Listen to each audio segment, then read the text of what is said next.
Good evening everyone, welcome to the rankers. Start करते हैं आज के करंट अफेयर्स के सेशन को। आज का हमारा फर्स्ट टॉपिक है साउथ चाइना सी राइवलरी। तो यहाँ पे साउथ चाइना सी अभी न्यूज़ में बना हुआ है, तो इसके बारे में हमें कुछ इंपॉर्टेंट फैक्ट्स यहाँ से देखने हैं। तो साउथ चाइना सी में हमें बहुत सारी कंट्रीज देखने को मिलती है इसके इर्द गिर्द, और इसके क्लेम को लेके उनमें आपस में हमेशा कुछ डिस्प्यूट या क्लैशेस हमें देखने को मिलते हैं। तो सबसे पहले हमें देखना है साउथ चाइना सी की लोकेशन। तो साउथ चाइना सी आपको साउथ ईस्ट एशिया में लोकेटेड मिलेगा एंड इसके इर्द गिर्द आपको चाइना, वियतनाम, फिलीपींस, ब्रुनेई, बहुत सारी कंट्रीज देखने को मिलेंगी जो इसको लेके अपना क्लेम करती रहती है और इनमें क्लैशेस बने रहते हैं। तो साउथ चाइना सी हमारे लिए बहुत ज्यादा इंपॉर्टेंट लोकेशन है, क्योंकि नंबर 1, यहां से लगभग 1/3 वर्ल्ड का मैरीटाइम ट्रेड रूट ये है और यहाँ से इतना ट्रेड पास होता है। देन सेकंड, ये एक इम्पॉर्टेंट लोकेशन है हमारी प्रोडक्शन ऑफ फिशिंग के लिए। देन नंबर 3 इज साइंटिस्ट का मानना है कि यहाँ पे हमें ऑयल एंड गैसेस के बहुत सारे रिजर्व देखने को मिलते हैं, इसलिए ये हमारे लिए इंपॉर्टेंट हो जाता है और स्ट्रेटेजिकली भी ये एक बहुत इंपॉर्टेंट लोकेशन है, खासकर हमारी मिलिट्री को लेके। तो चाइना इसमें हमेशा अपना क्लेम करता रहता है कि ये हमारे अंडर है, बट बाकी नेशंस का कहना है कि इसका कुछ पोर्शन हमारे अंडर भी है। तो यहाँ पे आपको हमेशा क्लैश देखने को मिलेगा इन कंट्रीज के बीच में। अब यहाँ पे देखते हैं कौन कौन सी लोकेशन है जो डिस्प्यूटेड है हमारे साउथ चाइना सी में। सबसे पहला हमें देखने को मिल रहा है पेर्सल आइलैंड्स। तो ये आइलैंड्स यहाँ पे वियतनाम क्लेम करता है, देन यहाँ पे चाइना भी क्लेम करता है। तो ये रीजन डिस्प्यूटेड है हमारा चाइना एंड वियतनाम के बीच में। Then second is Spratly islands. ये भी बहुत ज्यादा डिस्प्यूटेड एक रीजन है साउथ चाइना सी में, क्योंकि यहाँ पे चाइना ने अपने कुछ आर्टिफिशियल आइलैंड्स बना दिए हैं, अपने मिलिट्री कैंप्स यहाँ पे बना दिए हैं, तो ये भी डिस्प्यूटेड रहता है। And the third one is Second Thomas Shoal islands. तो ये भी डिस्प्यूटेड है, ये फिलीपींस और चाइना के बीच में डिस्प्यूटेड रीजन्स है, इसीलिए हमारा साउथ चाइना सी अभी न्यूज में बना हुआ है, इसके क्लैशेस न्यूज में बने हुए हैं। और अभी आसियान की मीटिंग हुई है तो उसमें भी हमें ये डिस्प्यूट इनका देखने को मिला। अब नेक्स्ट देखते हैं। नेक्स्ट यहाँ पे बात हो रही है कि अभी आसियान की एक मीटिंग हुई है, तो इसलिए आसियान भी न्यूज में बना हुआ है। तो हमारे लिए ASEAN exam point of view से बहुत ज्यादा इंपॉर्टेंट हो जाता है, तो हमें इसके बारे में कुछ फैक्ट्स पता होने चाहिए। सबसे पहले, what is ASEAN? It is the association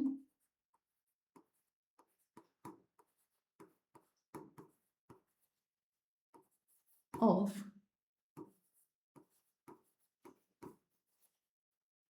south east Asian Nations.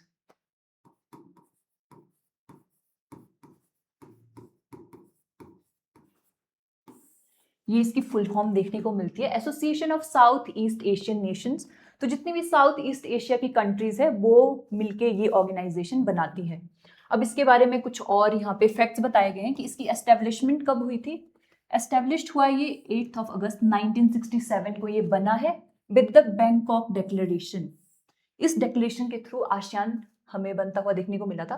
Then इसके फाउंडिंग मेंबर्स, 5 इसके फाउंडिंग मेंबर्स हैं। कौन कौन से हैं वो, हम उन्हें देखते हैं। 5 इसके फाउंडिंग मेंबर्स हैं, उनमें से इंडोनेशिया, देन मलेशिया, ये आपको मैप में यहाँ पे आप इसकी लोकेशन देख सकते हैं।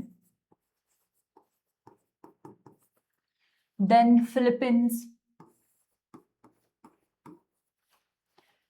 Singapore and Thailand. सिंगापुर आपको यहां देखने को मिल रहा है,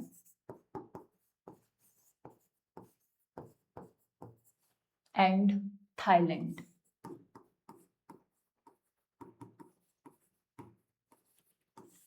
ये 5 इसके फाउंडिंग मेंबर्स हैं। और अब हम देखते हैं कि इसकी करंट स्ट्रेंथ कितनी है। तो करंटली पहले हमें इसमें 10 मेंबर्स, इसमें टोटल 10 मेंबर्स थे, बट अभी तिमोर लिस्ते ने भी ज्वाइन कर दिया आसियान को, तो इसके टोटल मेंबर्स हो गए हैं अब 11।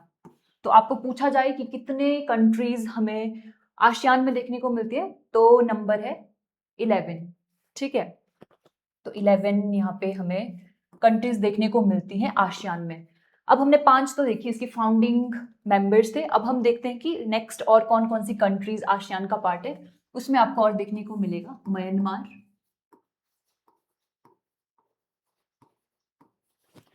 देन यहाँ पे आपको देखने को मिल रहा है ब्रुनेई,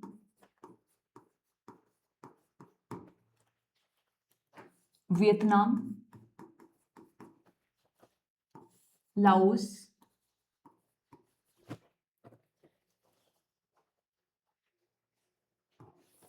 कंबोडिया, और यहाँ पे फिलीपींस है। एंड जो 11th अभी मेंबर बना है दैट इज तिमोर लेस्ते।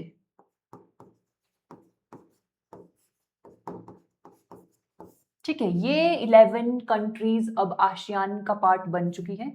पहले इसमें 10 मेंबर्स थे, बट अब स्ट्रेंथ इसकी 11 हो चुकी है। अब देखते हैं इसका सेक्रेटरीट, जो इसका हेडक्वार्टर है, that is located in Jakarta, Indonesia में। तो इंडोनेशिया में आपको इसका हेडक्वार्टर देखने को मिलेगा, और इसका एक मोटो भी है, that is one vision, one identity, one community.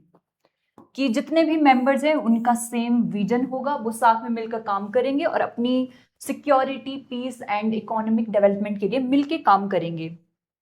तो हमने यहाँ पे इसके 11 कंट्रीज देखी। तो यहाँ से हमें क्या चीज याद रखनी है, एक तो कंट्रीज के नाम हमें पता होना चाहिए। देन सबसे इंपॉर्टेंट फैक्ट यहाँ पे है, India is not the part of ASEAN. ये चीज हमें याद रखनी है, क्योंकि हो सकता है एग्जाम में आपको क्वेश्चन देखने को मिले कि India is the part of ASEAN. तो आपने याद रखना है कि इंडिया आसियान का पार्ट नहीं है। यहाँ पे आपको साउथ ईस्ट एशिया की 11 कंट्रीज देखने को मिलेंगी जो हमने देखी। ठीक है, क्विक रिवीजन हम यहाँ पे देखते हैं हमने क्या क्या देखा। सबसे पहले हमने देखा आसियान की फुल फॉर्म है association of south east Asian Nations. इसमें साउथ ईस्ट एशिया के आपको कंट्रीज देखने को मिलेंगी। देन इसकी एस्टेब्लिशमेंट हुई है अगस्त 8, 1967 में, एंड बैंकॉक डिक्लेरेशन के थ्रू ये एक ऑर्गेनाइजेशन बनाई गई थी। और फाउंडिंग मेंबर इसके 5 थे, Indonesia, Malaysia, Philippines, Singapore and Thailand. और करंट स्ट्रेंथ इसकी 11 हो चुकी है, जो कि पहले 10 थी। न्यू एडिशन हमारे पास देखने को मिलता है तिमोर लेस्ते, एंड इसका हेडक्वार्टर लोकेटेड है in Jakarta, Indonesia. And motto was one vision, one identity, one community, की मिलजुल कर हम अपनी डेवलपमेंट के लिए काम करेंगे। तो यहाँ से आपको ये कंट्रीज बहुत ज़रूरी है कि आप याद रखें। देन हमें ये भी याद रखना है कि इंडिया इसका पार्ट नहीं है, और न्यू एडिशन इसमें जो हुआ है दैट इज तिमोर लेस्ते। अब नेक्स्ट देखते हैं। तो हमने देखा कि साउथ चाइना सी में डिस्प्यूट बना रहता है इन कंट्रीज का आपस में, कि ये क्लेम वहाँ पे करते रहते हैं। तो अब इसके लिए एक बॉडी हमारे पास है, UNCLOS versus the 9 dash line यहाँ पे लिखा गया है। तो UNCLOS is the United Nations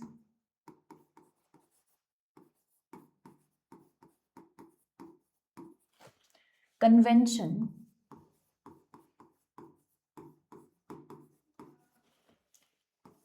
on Law of C.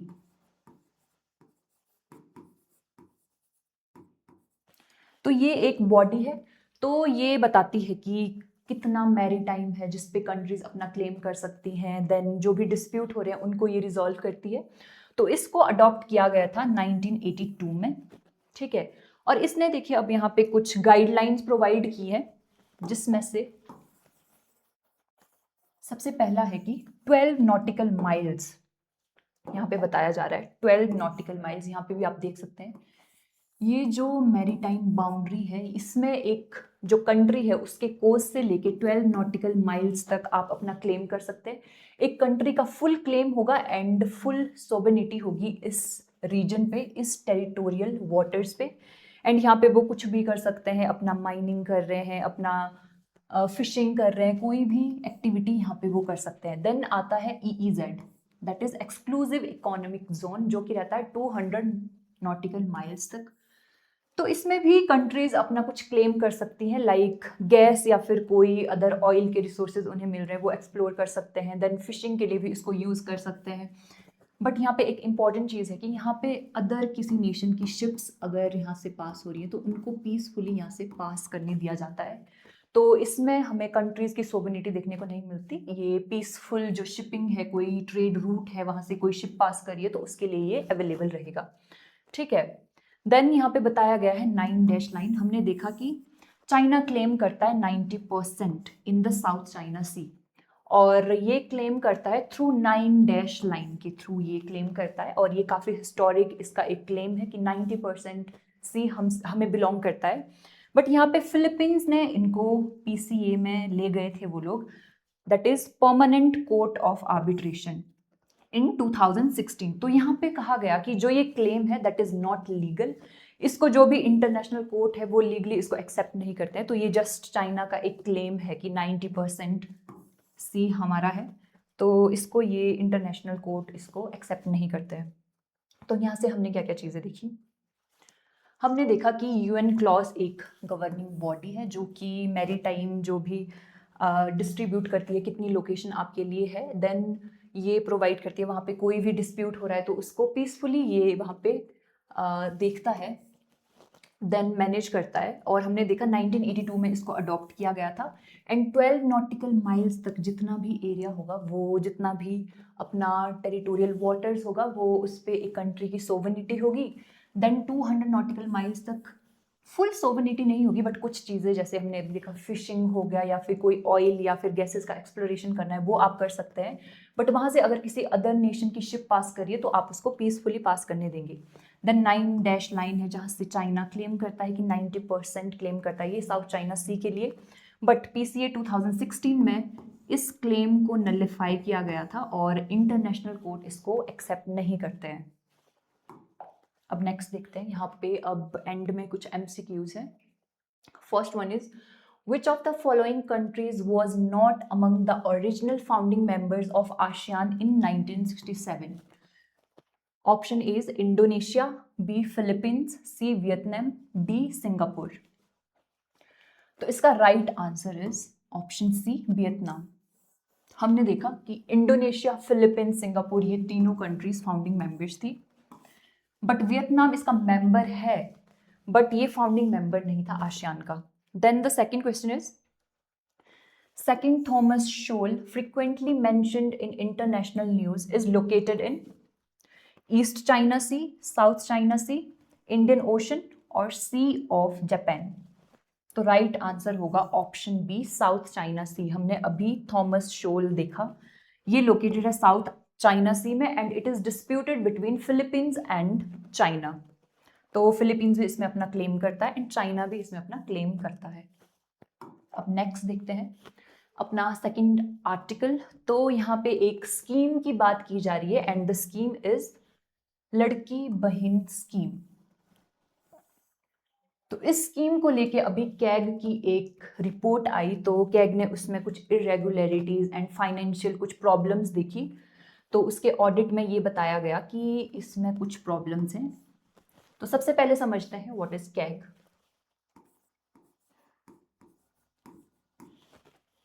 CAG is the controller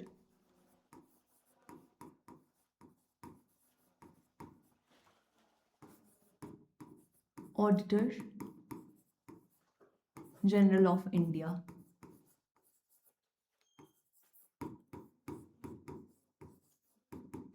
ठीक है, ये इसकी फुल फॉर्म है, and it is a constitutional body. Article 148 में हमें कैग का मेंशन देखने को मिलता है। तो ये एक कॉन्स्टिट्यूशनल बॉडी है, एंड इसको गवर्नमेंट का फाइनेंशियल वॉच डॉग भी कहा जाता है।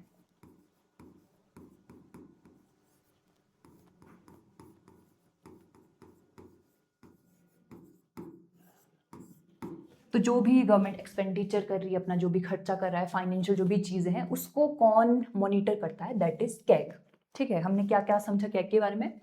It is controller auditor general of India and ये कॉन्स्टिट्यूशनल बॉडी है। आर्टिकल 148 में हमें इसका मेंशन देखने को मिलता है एंड ये एक फाइनेंशियल वॉच डॉग है ऑफ गवर्नमेंट। अब हम अपनी स्कीम के बारे में देखते हैं। स्कीम का नाम है लड़की बहन, ठीक है, माझी लड़की बहन, ये स्कीम का नाम है। ये अभी न्यूज़ में बनी हुई है इसी वजह से कि यहाँ पे हमें कुछ इरेगुलरिटीज़ देखने को मिली है, तो इसके बारे में पढ़ना हमारे लिए इम्पॉर्टेंट हो जाता है। तो ये स्कीम इंट्रोड्यूस की गई है, महाराष्ट्र गवर्नमेंट ने इसको इंट्रोड्यूस करवाया है एंड ये विमेन सेंट्रिक एक स्कीम है जिसमें कि 21 ईयर से 65 ईयर्स की जितनी भी महिलाएं हैं उनको 1500 मंथली देने की बात की गई है एंड उन्हीं लेडीज़ को ये फाइनेंशियल असिस्टेंट दिया जाएगा जिनकी एनुअल इनकम 2.5 लाख कम हो, 2.5 लाख से कम हो, तो उनको ये 1500 की असिस्टेंस हर महीने दी जाएगी ताकि उनको इकोनॉमिकली स्ट्रॉन्ग बनाया जाए एंड जो भी विमेन एम्पावरमेंट है उसको भी यहाँ पे प्रमोट किया जाए। तो इसका मैकेनिज्म किस तरह से देखने को मिलेगा, तो ये डीबीटी स्कीम है, that is direct benefit transfer होगा। मतलब जो भी पैसा है जो 1500 मंथली दिए जा रहे हैं वो डायरेक्टली इनके जो भी आधार लिंक्ड अकाउंट होंगे उसमें भेजा जाएगा डायरेक्टली। तो इसमें कोई मिडल मैन नहीं होगा और ट्रांसपेरेंसी भी इस तरह से बढ़ती है। तो यहाँ पे हमने देखा कि गवर्नेंस फ्रिक्शन देखने को मिल रहा है कि अभी जो कैग की रिपोर्ट आई, इसका जो ऑडिट है उसमें बताया गया कि इसमें कुछ प्रॉब्लम्स हैं, कुछ फाइनेंशियल प्रॉब्लम्स हैं एंड कुछ इरेगुलरिटीज इसमें पाई गई। तो यहाँ से हमें क्या क्या चीज़ें याद रखनी है। सबसे पहले हमने कैग के बारे में समझा, that is the controller auditor general of India mentioned in article 148 of the constitution and ये गवर्नमेंट का एक फाइनेंशियल वॉच डॉग की तरह काम करता है। देन हमने देखा माझी लड़की बहन स्कीम, कौन सी गवर्नमेंट ने इसको इंट्रोड्यूस किया है, तो महाराष्ट्र गवर्नमेंट ने एंड ये विमेन के लिए स्पेशली एक स्कीम है जहाँ पे 21 ईयर से 65 ईयर की जितनी भी महिलाएं हैं उनको 1500 दिए जाएंगे और उनकी एनुअल इनकम 2.5 लाख से कम होनी चाहिए और ये डीबीटी के थ्रू ट्रांसफ़र की जाएगी उनके जो भी आधार लिंक्ड अकाउंट्स होंगे ताकि ट्रांसपेरेंसी वहाँ पे बनी रहे। अब नेक्स्ट इसमें हम देखते हैं, तो यहाँ पे देखते हैं क्या क्या इरेगुलरिटीज़ हमें यहाँ पे देखने को मिली। सबसे पहले पार्किंग ऑफ फंड्स।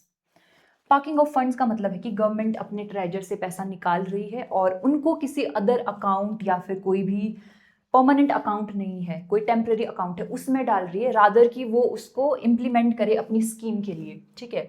और ये क्यों किया जाता है, ताकि जब फाइनेंशियल ईयर का एंड हो तो वहाँ पे दिखा सके कि हमने पैसा खर्च किया है, उससे बचने के लिए ये चीज़ की गई है। ये देखने को मिला भी कैग की रिपोर्ट में। देन यहाँ पे बताया जा रहा है एक्सेस एक्सपेंडिचर हुआ है कि जितना एक्सपेंडिचर करना था उससे ज़्यादा यहाँ पे एक्सपेंडिचर हुआ है। लाइक अगर 500 करोड़ पूरा इसका एक्सपेंडिचर था तो यहाँ पे गवर्नमेंट ने 550 करोड़ खर्च किए हैं, तो जो 50 करोड़ है that is the extra burden. तो यहाँ पे इतना एक्स्ट्रा कुछ फाइनेंस किया गया है और इसके लिए कुछ यहाँ पे रेमेडी भी बताई गई है, दैट इज़ द आर्टिकल 205। इसके अंडर गवर्नमेंट को अब यहाँ पे इसको ठीक करना होगा, जो भी इनका लेजिस्लेचर था वहाँ पे बताना होगा कि इस तरह की इरेगुलरिटीज़ हुई है और वहाँ पे उसको ठीक करना होगा। तो यहाँ से आपको एक तो कैग याद रखना है जो मैंने बताया कि कौन सा उसका आर्टिकल है और वो कॉन्स्टिट्यूशनल बॉडी है। देन आपको अपनी माझी बहन स्कीम याद रखनी है कि महाराष्ट्र गवर्नमेंट की स्कीम है एंड ये विमेन सेंट्रिक एक स्कीम है, ठीक है। अब यहाँ पे कुछ MCQs हैं। The first one is under article 151 of the constitution CAG's audit report relating to accounts of a state is submitted to, किसको सबमिट की जाती है, chief minister, state finance minister, governor और स्पीकर ऑफ असेंबली। तो इसका right answer है governor, ठीक है। जो रिपोर्ट है वो गवर्नर को यहाँ पे सबमिट की जाती है। Then the second question is in public financial management, parking of funds refers to which of the following practices? Option A, investing state surplus in stock market. Option B, transferring unspent grants to deposit accounts before fiscal year ends. Option C, foreign currency reserves management. And option D, banking with commercial banks. तो अभी हमने देखा इसका right answer है B। इसका मतलब है कि transferring unspent grants to deposit accounts before physical year, ताकि फिजिकल ईयर से पहले वहाँ पे वो बता सकें कि हाँ हमने पैसा खर्च किया है, ठीक है। अब नेक्स्ट चलते हैं अपने नेक्स्ट आर्टिकल की तरफ। तो जो नेक्स्ट आर्टिकल है वो स्पोर्ट्स से रिलेटेड है। हमने रिसेंटली देखा है कि अब एग्जाम में स्पोर्ट्स से बहुत ज़्यादा क्वेश्चंस पूछे जा रहे हैं, तो इसके लिए ये हमारे लिए इम्पोर्टेंट हो जाता है। अभी फीफा वर्ल्ड कप चला था इस साल, ठीक है, तो ये हमारे लिए इम्पॉर्टेंट, ये वैसे भी स्पोर्ट्स के लिए बहुत इम्पॉर्टेंट है। देन स्पोर्ट्स के क्वेश्चन पूछे जाते हैं हमारे लिए एग्जाम पर्सपेक्टिव से, ये वैसे भी इम्पॉर्टेंट हो जाते हैं। तो सबसे पहले देखते हैं कि किस तरह से इस साल का हमारा फीफा वर्ल्ड कप रहा। सबसे पहले समझते हैं होस्ट इसके कौन कौन थे। तो होस्ट कंट्रीज हमें अभी देखने को मिली थी USA, then Canada and Mexico. इन 3 कंट्रीज़ ने ये वर्ल्ड कप जो हमारा फुटबॉल का था उसको अभी यहाँ पे होस्ट किया। तो ये पहली बार हुआ है कि इसको 3 कंट्रीज़ ने एक साथ होस्ट किया है। अदरवाइज ऐसा होता था कोई सिंगल कंट्री इसको होस्ट कर रही है, तो ये चीज़ भी हमारे एग्जाम के लिए इम्पोर्टेंट हो सकता है। तो हमें कंट्रीज याद रखनी है कौन कौन सी है, USA, Canada and Mexico. Then इसमें टोटल 48 टीम्स ने पार्टिसिपेट किया था एंड 19th ऑफ जुलाई अभी इसका फाइनल जो मैच था वो खेला गया। तो अभी जो चैंपियंस बने हैं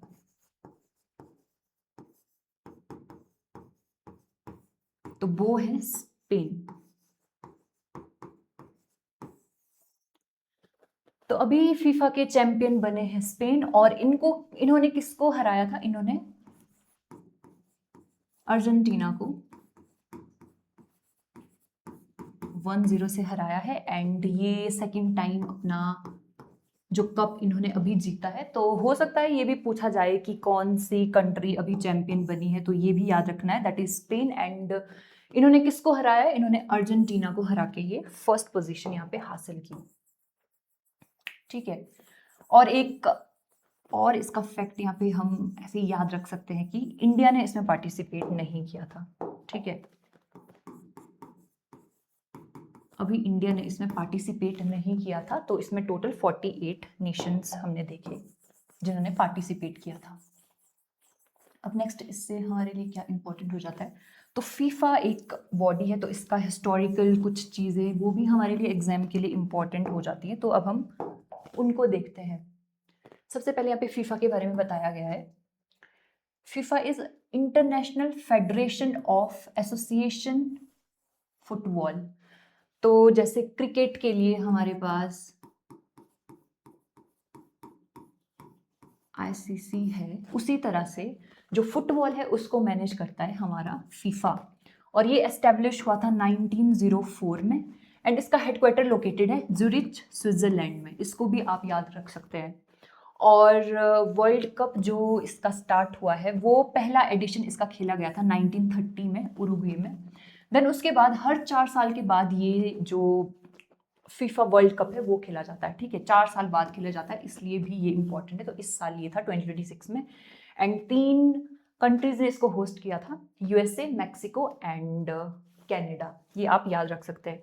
यहाँ पे एक टेक्टिकल टेक्सोनॉमी बताई गई है टिकी टाका, और ये प्रैक्टिस करते हैं स्पेन की जो टीम है। इसमें ज़्यादा कुछ नहीं है, इसमें ऐसा कि based on short passing, continuous movement होती है एंड रिलेंटलेस पोजेशन किया जाता है। तो यहाँ से हमें क्या क्या चीज़ें याद रखनी है।